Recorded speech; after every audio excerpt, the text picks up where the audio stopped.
This NCAA official looks at both Thomas and myself. And he says, "Great job, you two, but you tied. So we're going to give the trophy to Lia." And I said, "Why are you adamant on giving this trophy to a man in the women's 200 freestyle?" My name is Riley Gaines, and this is my story.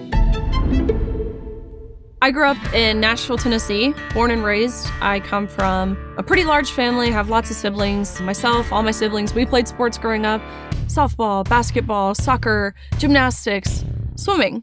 I started swimming when I was 4 years old. Swimming, it's a love-hate relationship. I loved competing. I loved meets and going best times and really the pressure of competing. I loved it.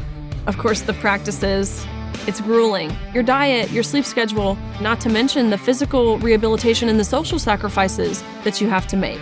It's a lifelong journey, and it's impossible to put into words the amount of time and dedication that it takes to compete and be successful at the highest level.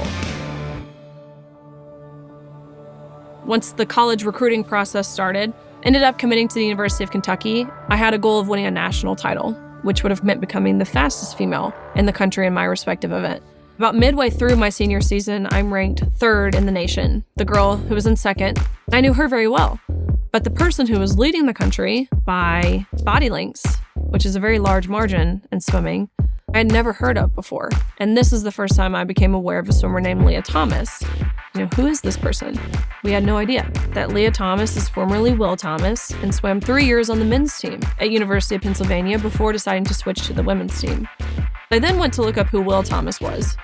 This was a mediocre man, at best, ranking 462nd in the nation the year prior when competing against the men.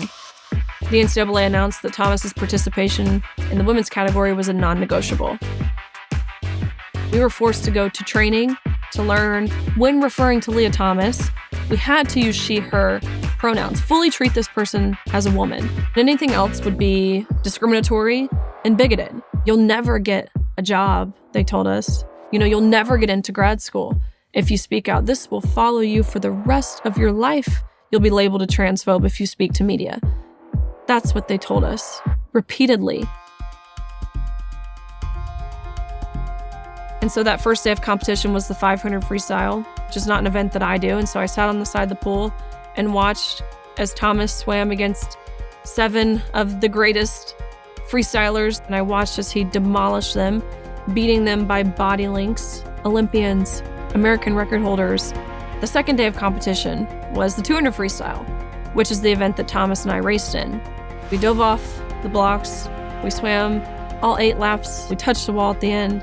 I look up at the scoreboard and I realized we had tied down to the 100th of a second, which is pretty rare when you're racing for 1 minute and 40 seconds and not even 1/100th separated us. And so we get out of the water, we go behind the awards podium. Typically, they hand out the trophies, you're marched out, you're named an All-American. This NCAA official looks at both Thomas and myself and he says, "Great job, you two, but you tied. And we only have 1 trophy, so we're gonna give the trophy to Lia. Sorry, Riley." And I was so taken aback by this. I asked the NCAA official, "Why are you adamant on giving this trophy to a man in the women's 200 freestyle? I know we tied. I know we don't necessarily account for ties, but what's the thought process here?" And he didn't know what to say. Well, we're just doing this in chronological order, is what he told me. I said, "Okay, well, do you mean alphabetical order? Because G comes before T." His face, it changed. He told me, "Riley, we've been advised that when photos are being taken, it's crucial that Lia is holding the trophy." But I could tell he didn't even believe what he had just told me. It was feelings of betrayal. It was feelings of belittlement. I can't even put into words the amount of frustration, confusion, heartbreak that I felt.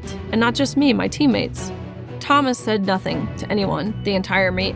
And so I got to personally witness and really feel the effect that this infringement, this injustice had on myself, and again, my teammates and my competitors. I had 18 years of hard work and sacrifice and dedication stripped from me. Up until then, truthfully, I was cowering. I was waiting for someone else to take a stand because I thought someone would. I thought surely a coach would. Surely someone from the NCAA, someone with political power, would come down there and yank this man out of our locker rooms. Someone who was supposed to be protecting us would protect us. But I realized that was naive to think. And I remember standing on the podium, sharing this spot with a male, and it hit me. We were smiling and we were applauding.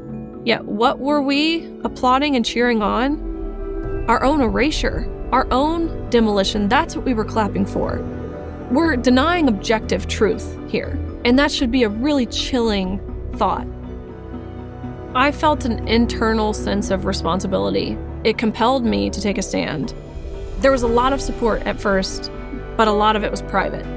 And at first I felt humbled by this. I felt pretty honored, but as the private messages continued, I began to feel frustrated. Why aren't people willing to put their name to it?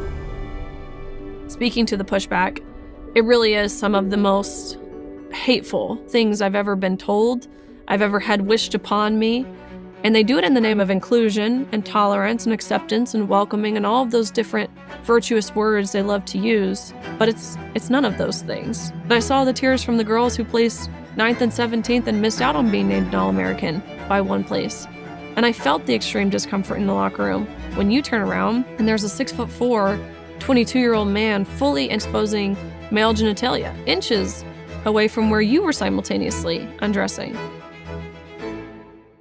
If you think about why we ever even created the women's sporting category, it was to give women a chance to showcase our own uniqueness. It's not because we're inferior to men.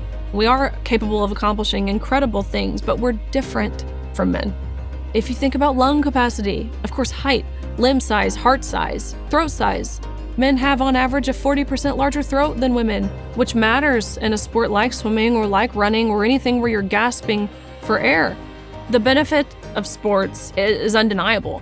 How you learn leadership, how you learn to grow in terms of your confidence and your security, the resiliency, the grit, the determination. I'm the biggest advocate for playing sports for everyone. It's just a matter of playing where is fair and where is safe. And to ignore male advantage is regressive, and it's utterly misogynistic. When I started speaking out, I was terrified. I was so nervous that all the things they told me would happen. I would never get a job. I would never get into grad school. I would lose my friends and my family and my scholarship and my playing time. None of those things happened. And know that courage begets courage. One person speaking out will lead to 3 more speaking out. And those 3 to bigger and bigger, it's like a wildfire. And there's strength in numbers. That's how this would end a lot quicker, is if people of prominence, especially female athletes with platforms and influence, if they could take a stand, this would be over. We have to stand together and say enough is enough. Be that for your daughters because they need you.